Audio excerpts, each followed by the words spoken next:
نحمده ونصلي على رسوله الكريم اما بعد فاعوذ بالله من الشيطان الرجيم بسم الله الرحمن الرحيم رب اشرح لي صدري ويسر لي امري واحلل عقدة من لساني يفقهوا قولي سبح اسم ربك الاعلى الذي خلق فسوى والذي قدر فهدى والذي أخرج المرعى فجعله غثاء أحوى سنقرئك فلا تنسى إلا ما شاء الله إنه يعلم الجهر وما يخفى ونيسرك لليسرى فذكر إن نفعت الذكرى سيذكر من يخشى وَيَتَجَنَّبُهَا الْأَشْقَى الَّذِي يَصْلَى النَّارَ الْكُبْرَى ثُمَّ لَا يَمُوتُ فِيهَا وَلَا يَحْيَى قَدْ أَفْلَحَ مَنْ تَزَكَّى وَذَكَرَ اسْمَ رَبِّهِ فَصَلَّى بَلْ تُؤْثِرُونَ الْحَيَاةَ الدُّنْيَا وَالْآخِرَةُ خَيْرٌ وَأَبْقَى إِنَّ هَذَا لَفِي الصُّحُفِ الْأُولَى صحف ابراہیم و موسیٰ۔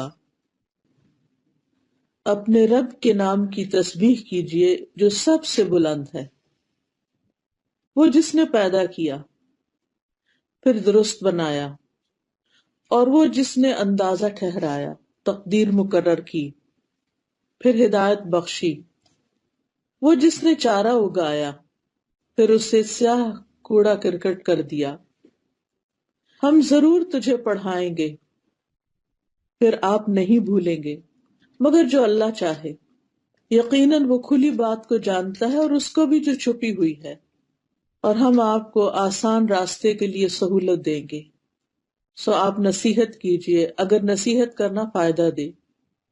ان قریب نصیحت حاصل کرے گا جو ڈرتا ہے، اور اس سے علیحدہ رہے گا جو سب سے بڑا بد نصیب ہے، وہ جو بڑی آگ میں داخل ہوگا، پھر نہ وہ اس میں مرے گا نہ جیے گا۔ بے شک وہ کامیاب ہو گیا جو پاک ہوا اور اس نے اپنے رب کا نام یاد کیا پھر نماز پڑھی، بلکہ تم دنیا کی زندگی کو ترجیح دیتے ہو، حالانکہ آخرت کہیں بہتر اور زیادہ باقی رہنے والی ہے۔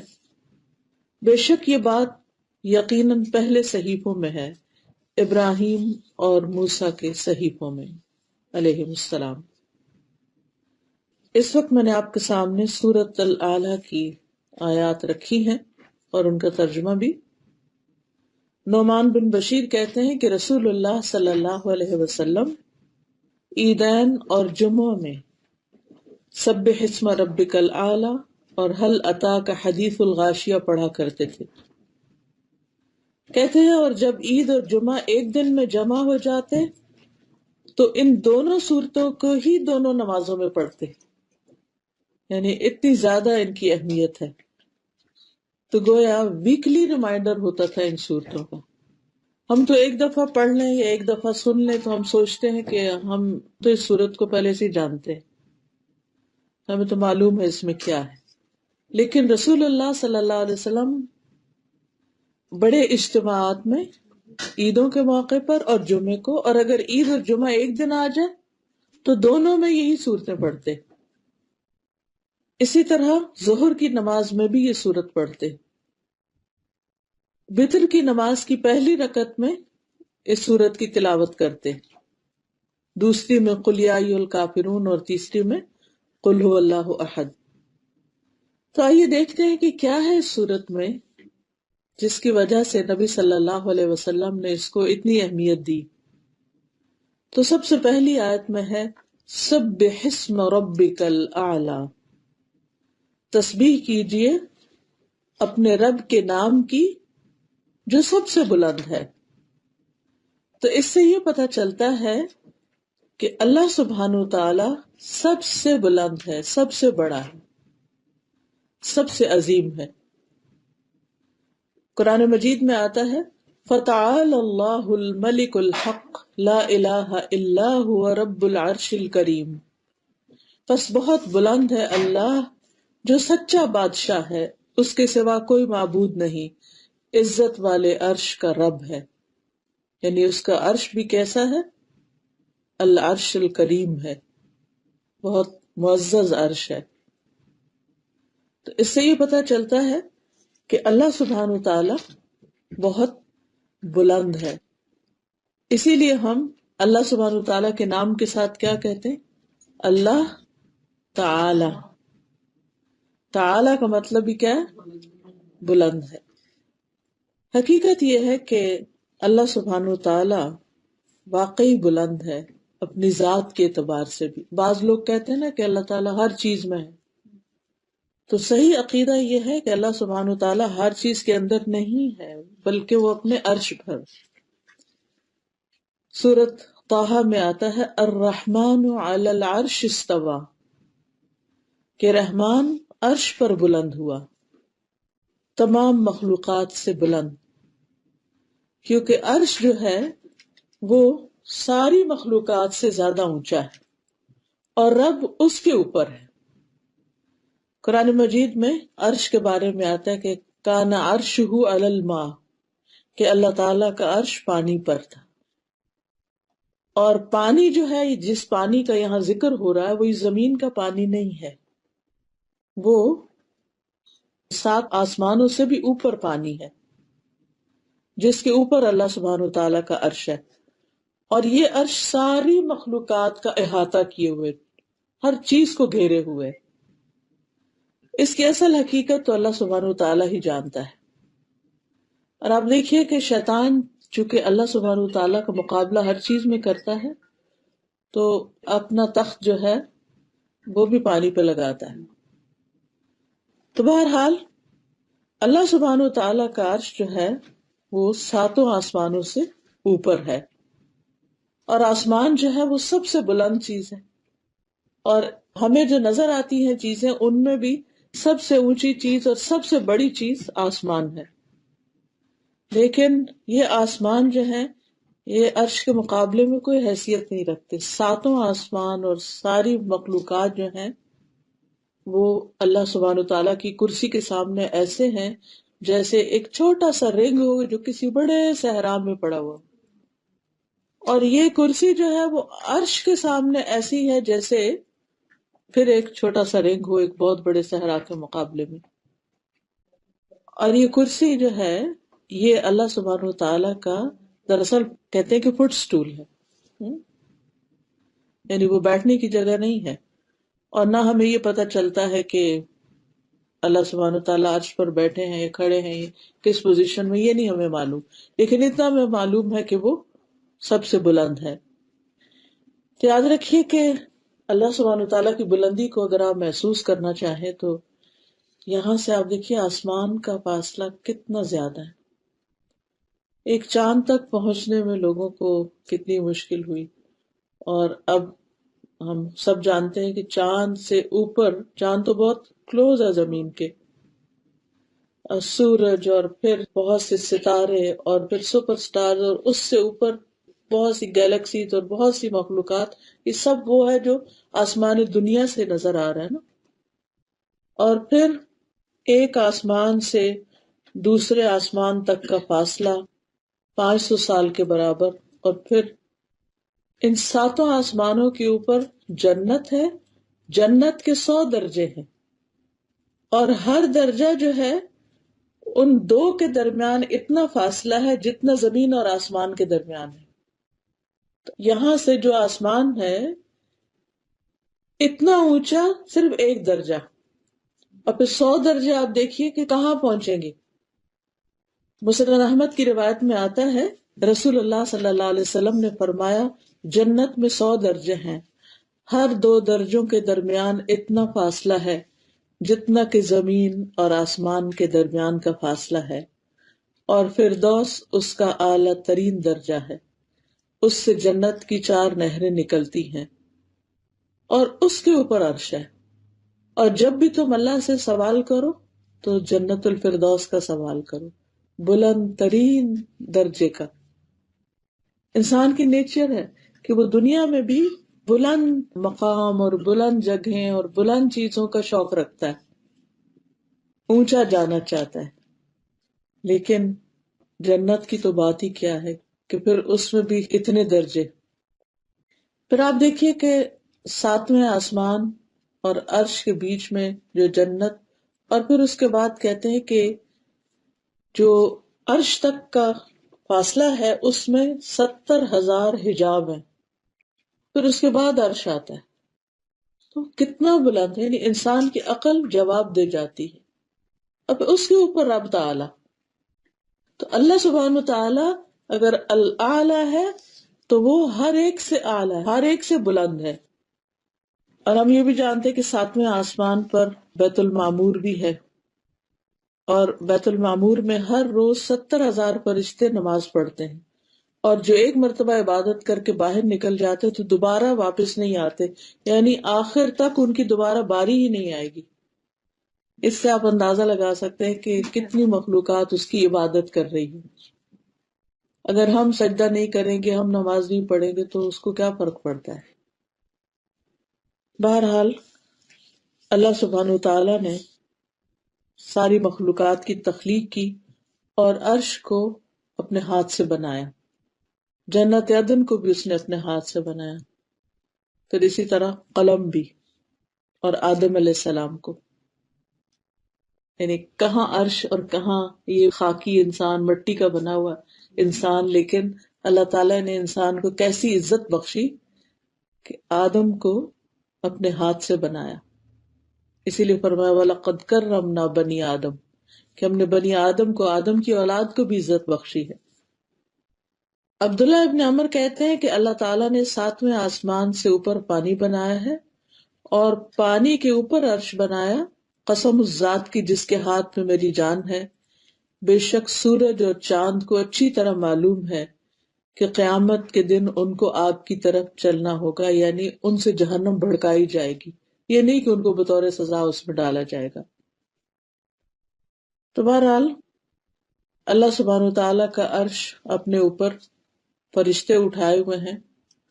قرآن مجید میں آتا ہے کہ قیامت کے دن اس کو 8 اپنے اوپر اٹھائے ہوئے گے. وہ فرشتوں کی 8 صفیں ہیں یا ان کی تعداد 8 ہے، اللہ ہی کو معلوم ہے، لیکن ایک ایک فرشتہ اتنا بڑا ہے کہ اس کے کانوں کی لو سے اس کے کندھے کا فاصلہ جو ہے وہ 700 سال کی مسافت جتنا ہے، یعنی اس سے بھی زیادہ جتنا زمین اور آسمان کے درمیان کا فاصلہ ہے.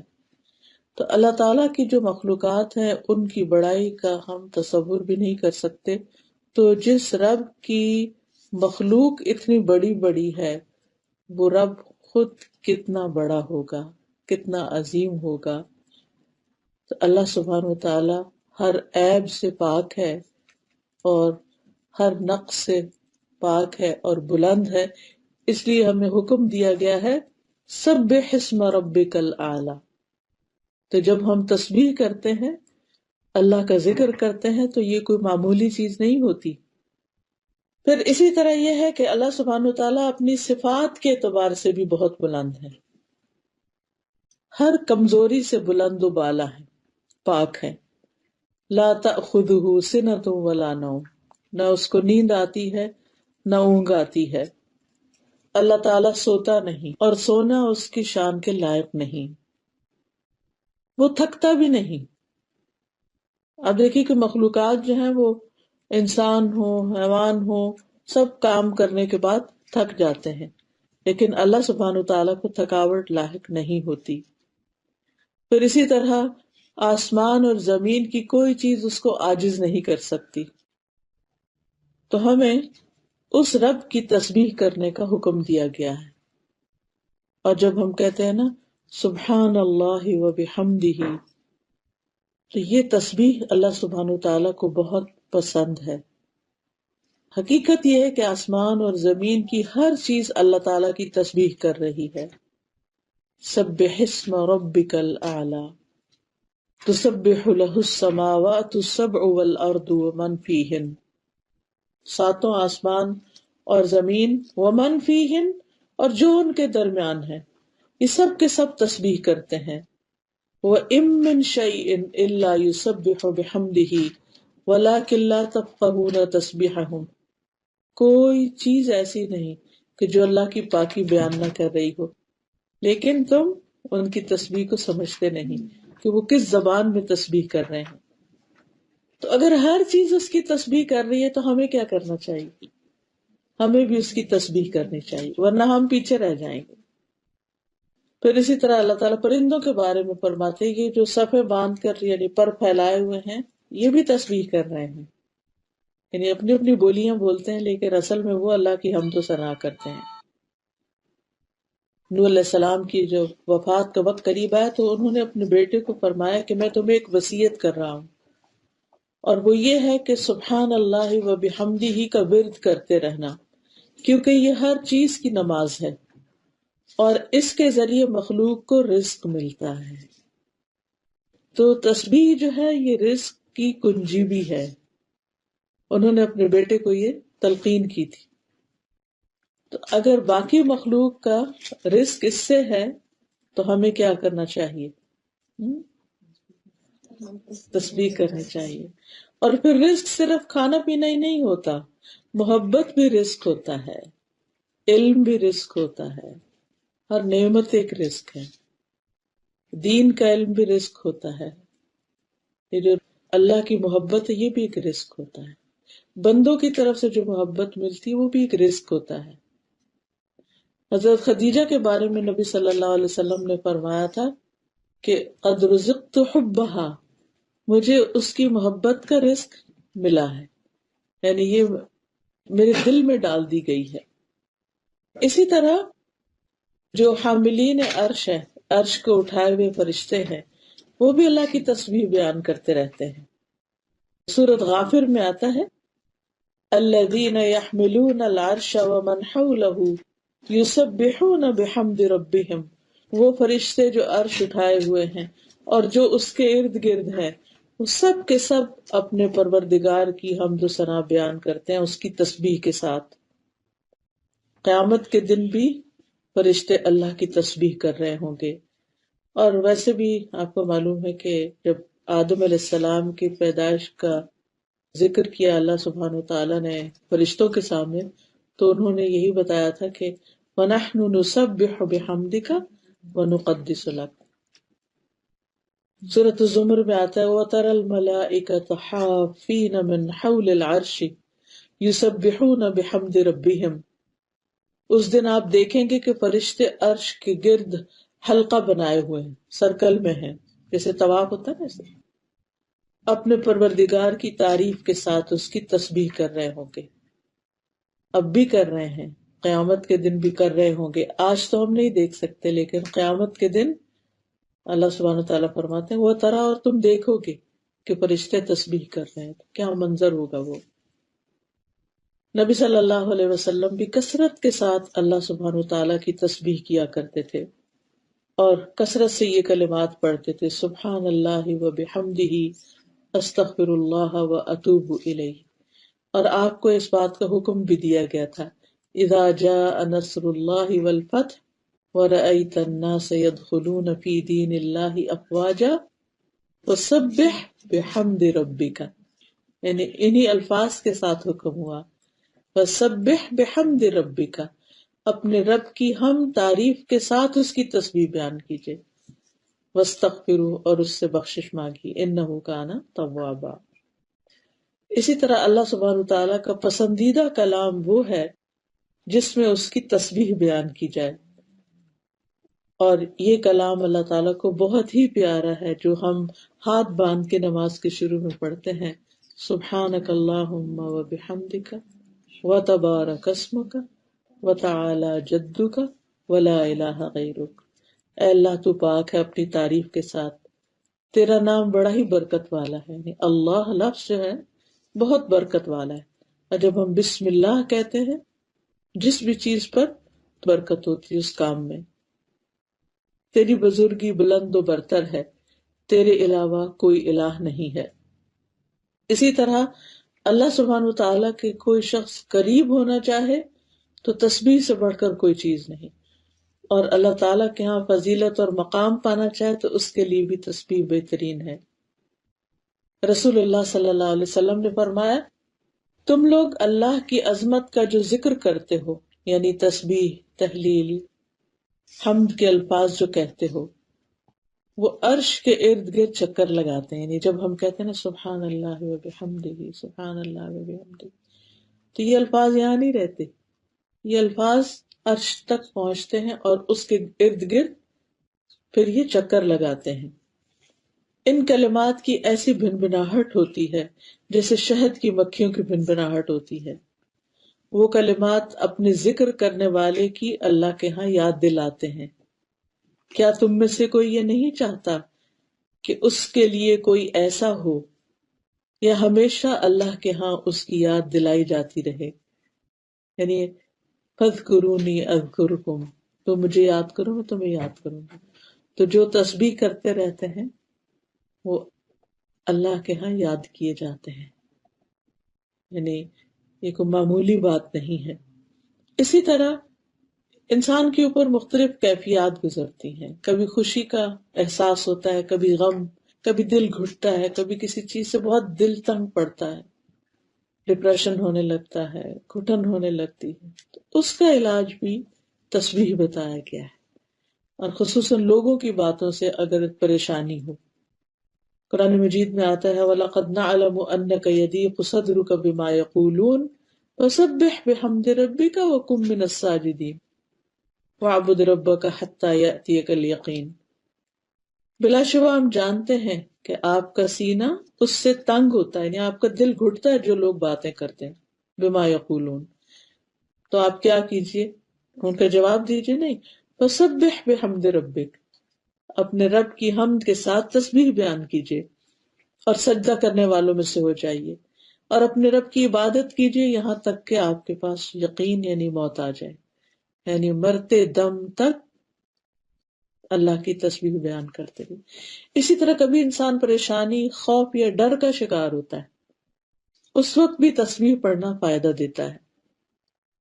رسول اللہ صلی اللہ علیہ وسلم نے فرمایا جو شخص رات سے خوف کھائے کہ وہ اسے پریشان کرے گی، یا مال خرچ کرنے سے بخل کرے، یعنی دینا چاہتا ہے اب نہیں بھی چاہتا، یعنی دل کی تنگی ہے کچھ، یا دشمن سے مقابلہ کرنے سے ڈر جائے، تو اسے چاہیے کہ وہ اس قول کی کثرت کر دے سبحان اللہ و بحمدہ سبحان اللہ و بحمدہ. تو اس کا ڈر خوف نکل جائے گا، اس کی پریشانی دور ہو جائے گی. کیونکہ یہ اللہ کے نزدیک سونے کا پہاڑ اللہ کے راستے میں خرچ کرنے سے زیادہ محبوب ہے. یعنی ہم میں سے کون ہے جو سونے کا پہاڑ خرچ کرے؟ جب سے ہمیں اللہ نے سونا چاندی دیا ہے، عموماً لڑکیوں کو شادی کے بعد زیادہ، تو ہم نے کتنا خرچ کر دیا ہوگا اللہ کے راستے میں. زکوٰۃ نکالتے بھی ہمیں تو مشکل ہوتی ہے کہ کیا خواتین اکثر یہ مسئلہ پوچھتی ہیں کہ ہمارے شوہر ہمیں اتنا نہیں دیتے کہ ہم اپنی زکوٰۃ دے سکیں، اور پھر ہم کیا کریں، زیور تو بہت ڈال دیا گیا. تو میں انہیں کہتی ہوں کہ اسی میں سے دے دیں. تو کہتے ہیں اس طرح تو وہ ختم ہو جائے گا. تو ہمیں ختم ہونے کا ڈر ہوتا ہے، جانے کا ڈر ہوتا ہے، وہ تو فرض ہے، صدقہ کہاں سے کریں گے. لیکن صحابیات بہرحال کیا کرتی تھی. ایک عید کے موقع پر نبی صلی اللہ علیہ وسلم نے الگ سے ان کو کچھ تلقین کی تھی، تو آپ صلی اللہ علیہ وسلم نے ان کو صدقہ کرنے کا بھی حکم دیا تھا. تو ہر عورت کچھ نہ کچھ اپنے زیورات میں سے، عید کے دن تو بہت کچھ پہنا ہوا بھی ہوتا ہے زیب و زینت کے لیے، تو کوئی اپنی بالی، کوئی اپنی انگوٹھی، کوئی چوڑی، کوئی کچھ نہ کچھ ڈال رہی تھی. اللہ ہمیں بھی توفیق دے کہ اللہ کے راستے میں کچھ کیا کریں. تو بہرحال اگر نہیں کرنے کی توفیق ہوتی تو کم از کم تسبیح کر لیا کریں، تو بہت آسان ہے، کیونکہ زبان سے کوئی کام کرنا تو مشکل نہیں ہونا چاہیے.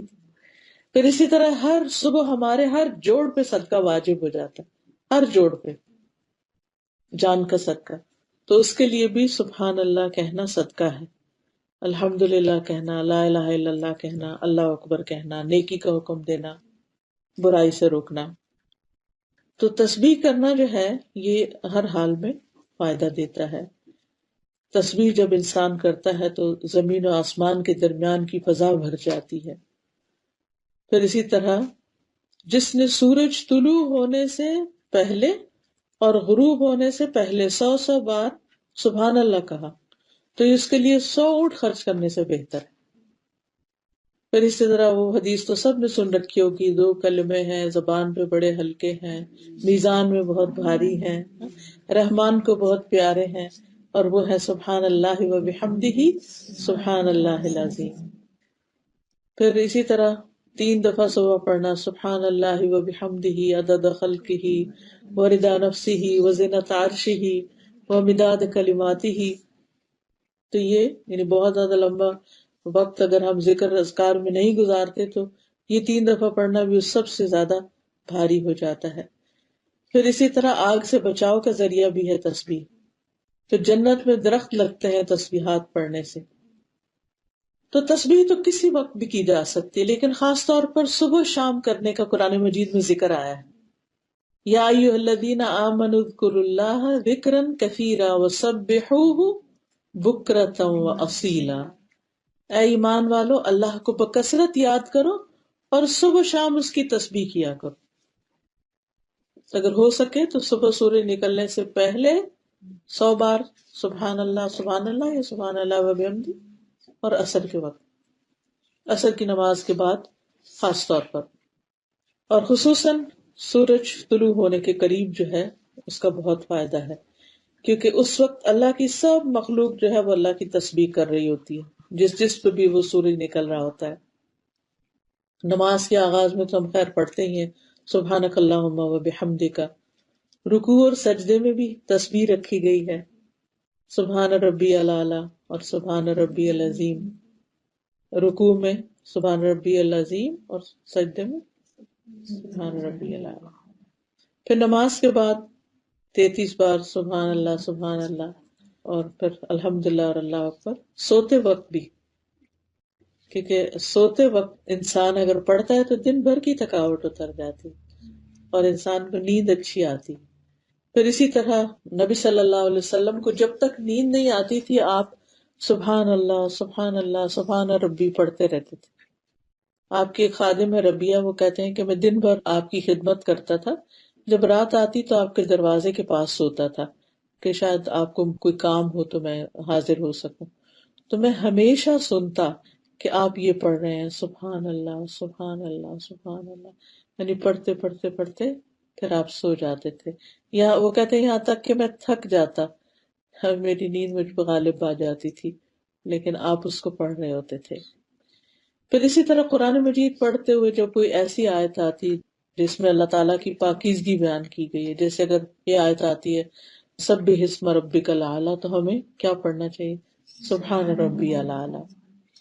اسی طرح بجلی کڑکنے کے وقت، پھر جب اوپر سے نیچے اتر رہے ہوں، سیڑھیاں اتر رہے ہوں، یا ویسے ہی یعنی کسی اسٹیپ پر ہوں اور نیچے کی طرف جا رہے ہوں، اس وقت بھی خاص طور پر سبحان اللہ پڑھنا، اوپر جاتے ہوئے اللہ اکبر اور نیچے جاتے ہوئے سبحان اللہ۔ تو سبح اسم ربک الاعلی، کیوں اللہ کی تسبیح؟ نمبر 1 کہ وہ الاعلی ہے، سب سے بلند، جیسے میں نے عرض کیا کہ اللہ سبحانہ وتعالیٰ اپنے عرش پر بلند ہے ذاتی اعتبار سے بھی، پھر اس کا نام پاک ہے، پھر اس کی صفات بلند ہے، ہر خوبی میں ہر صفت میں پرفیکٹ ہے، پھر یہ کہ ساری مخلوق اس کی تسبیح کر رہی ہے۔ لیکن جو یہاں اور وجوہات بتائی گئی ہیں وہ کیا ہے؟ الذی خلق فسوی، یہ جس نے پیدا کیا، بنایا اور پھر بالکل ہموار بنایا۔ اب دیکھیے کہ اگر ہماری اسکن اتار دی جائے تو نیچے کتنا ان ایون ہو سب کچھ، لیکن کس طرح وہ بالکل ہموار بنایا، یعنی ہڈیاں بھی ہیں لیکن اس طرح ان کی آس پاس پیڈنگ کر دی گئی ہے کہ جس کی وجہ سے ہمارا سارا جسم بالکل فیس اور باقی ملائم سیدھا ہے۔ الذی خلق فسوی والذی قدر فہدی، وہ جس نے تقدیر مقرر کی پھر راہ دکھائی، یعنی ہر انسان کو ہدایت دی۔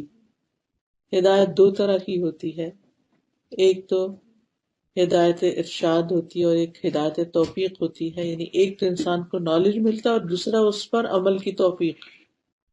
پھر اسی طرح اللہ سبحانہ وتعالیٰ نے نہ صرف یہ کہ انسان کو پیدا کیا بلکہ اس کے ساتھ ساتھ دیگر مخلوقات کو بھی انسان کے فائدے کے لیے پیدا کیا۔ تو الذی خلق فسوی والذی قدر فہدی والذی اخرج المرعی، اس نے چارہ نکالا، تاکہ حیوان کھا سکیں. فجعلہ غثاء احوا، پھر اس کو سیاہ کوڑا کرکٹ بنا دیا.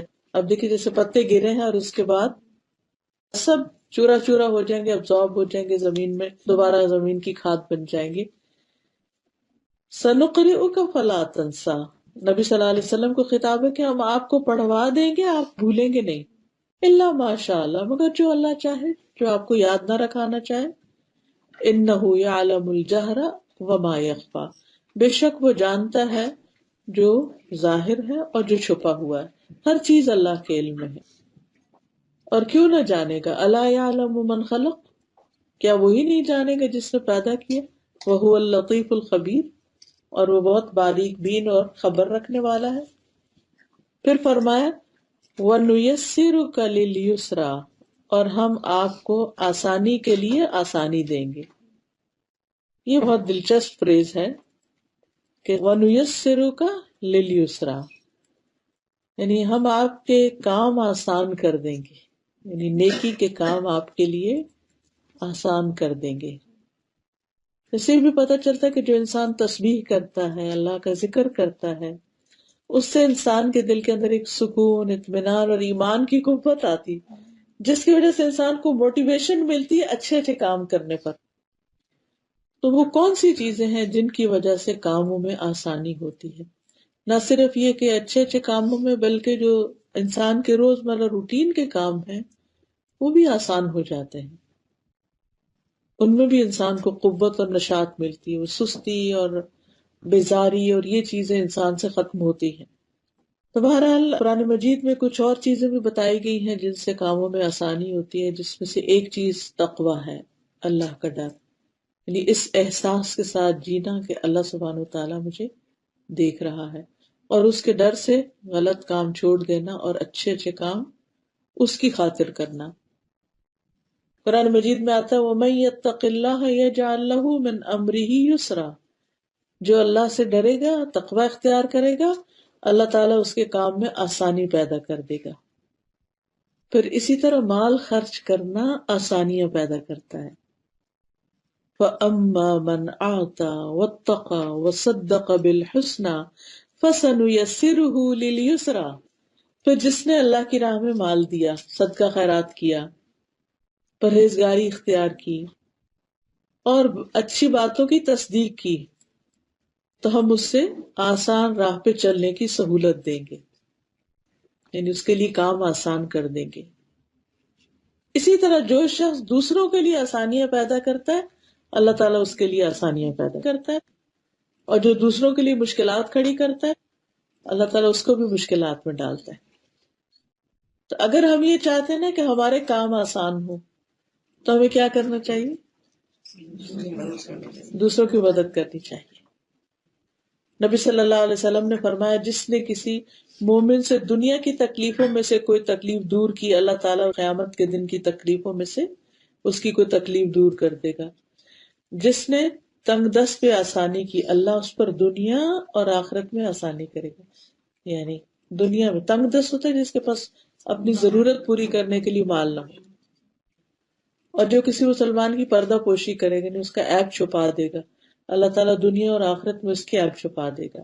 اللہ تعالیٰ اس بندے کی مدد میں ہوتے جب تک بندہ دوسروں کی مدد میں لگا ہوا ہوتا ہے، اللہ تعالیٰ اس کے کام آسان کر دیتے ہیں.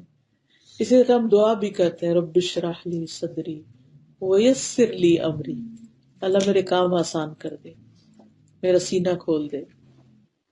اور جب کبھی کوئی مشکل ہو تو یہ دعا بھی پڑھنی چاہیے اللہم لا سہل الا ما جعلتہ سہلا. اور ویسے بھی یہ کہ تنگی سے گھبرانا نہیں چاہیے، کیونکہ کچھ حکمت ہوتی ہے اللہ کی، اور اللہ تعالیٰ اس میں بھی یاد کراتے ہیں. جیسے مغرب کی نماز میں جو ہم نے سورت پڑھی نا الم نشرح، اس میں کیا آتا ہے فإن مع العسر یسرا، ان مع العسر یسرا، بے شک تنگی کے ساتھ آسانی بھی ہے، بے شک تنگی کے ساتھ آسانی. تو انسان تنگی کے وقت بھی پازیٹیو رہے، پریشانی کے وقت بھی پازیٹیو رہے کہ اللہ سبحانہ وتعالیٰ آسانی فرمائے گا. پھر اسی طرح آگے فرمایا وَذَكِّرْ إِن نَفَعَتِ الذِّكْرَىٰ، آپ نصیحت کیجئے اگر نصیحت فائدہ دے. سَيَذَّكَّرُ مَن يَخْشَىٰ وَيَتَجَنَّبُهَا الْأَشْقَىٰ، نصیحت پکڑ لے گا جو اللہ سے ڈرتا ہوگا، اور منہ موڑ کے چلا جائے گا، پہلو پھیر لے گا، اعراض برتے گا جو بدبخت ہوگا۔ تو نصیحت کس کو فائدہ دیتی؟ اس کو فائدہ دیتی جس کے اندر ایمان ہوتا ہے۔ سورۃ الذاریات میں اللہ تعالیٰ فرماتے ہیں وَذَكِّرْ فَإِنَّ الذِّكْرَىٰ تَنفَعُ الْمُؤْمِنِينَ، آپ نصیحت کیجئے کیونکہ نصیحت مومنوں کو فائدہ دیتی ہے۔ رسول اللہ صلی اللہ علیہ وسلم نے فرمایا مومن کو اس حال میں پیدا کیا گیا ہے کہ وہ آزمائش میں مبتلا ہونے والا، توبہ کرنے والا اور بھولنے والا ہوتا ہے۔ کیا بھولتا ہے؟ دوسروں کی غلطیاں، دوسروں کے برے بیہیویئر۔ جب اسے نصیحت کی جاتی ہے تو وہ اس کو قبول کر لیتا ہے، اس سے منہ نہیں موڑتا، خوشی اور شوق سے نصیحت لیتا ہے۔ پھر اسی طرح جو لوگ رحمان سے غائبانہ طور پر ڈرتے ہیں وہ بھی نصیحت قبول کر لیتے ہیں۔ انما تنذر من اتبع الذکر وخشی الرحمن بالغیب۔ پھر اسی طرح اللہ تعالیٰ فرماتے ہیں فذکر بالقرآن من یخاف وعید، قرآن کے ساتھ اس شخص کو نصیحت کیجیے جو میرے عذاب کے وعدے سے ڈرتا ہے۔ قرآن مجید سے ہمیں یہ بھی پتہ چلتا ہے کہ کچھ لوگوں کو نصیحت فائدہ نہیں دیتی۔ اکثر ماں یہ شکایت کرتی ہوئی سنی گئی ہے کہ بچے بڑے ہو گئے ہیں، بات نہیں سنتے، نصیحت نہیں مانتے، توجہ نہیں دیتے، بات مذاق میں اڑا دیتے ہیں۔ ایسا کیوں ہوتا ہے؟ اس لیے کہ دل غافل ہو چکے ہوتے ہیں۔ وہ جس ماحول میں، جن دوستوں کے بیچ میں رہتے ہیں، جو ہر وقت سنتے سوچتے رہتے ہیں، وہی چیزیں ان کے دماغ پہ حاوی ہوتی ہیں۔